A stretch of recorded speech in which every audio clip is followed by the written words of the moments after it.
Mga kapuso, nandito pa rin po tayo sa Divisoria, lalong-lalo na po dito sa lugar ng Santa Elena kung saan ay dumadagsa na po ngayon ang namimili ng mga prutas, lalo na ho yung mga bilog na prutas na gagamitin ho ng ating mga kapuso sa pagsalubong sa bagong taon dahil sa paniniwala na ang mga bilog na prutas ay magbibigay daw po o magdadala ng swerte sa ating buhay sa pagsalubong sa bagong taon. Kaya naman po ngayon ay habang nagliliwanag na po ay nagsisimula na pong dumami ang mga namimili dito. At sa ngayon, ito po yung kasalukuyang presyo ng ilang mga prutas dito. Ang mansanas ho dito, may mabibili po dito na 3 for 100 pesos. Meron din ho yung medyo mas maliliit ang size, mabibili po ng 6 pieces for 100 pesos. Yan, siyempre, yung mga plums, yan, hindi ho pangkaraniwan yan di ba?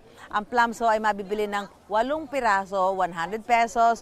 Ang dalandan, mga nakabungkus na po ito ay 100 pesos per kilo. Longgan, 200 hanggang 250 pesos. Isang ano po yun, isang balot, ganyan.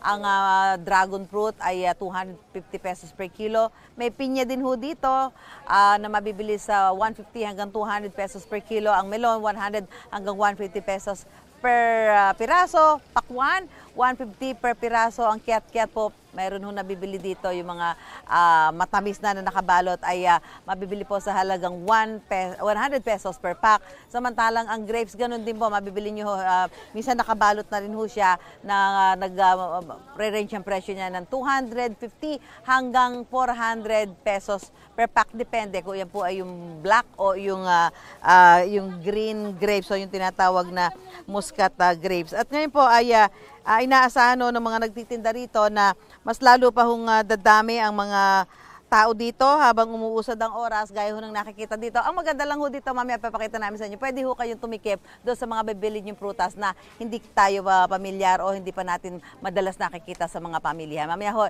papakita namin ho yan sa inyo sa ating pagbabalik. Gusto mo bang mauna sa mga balita?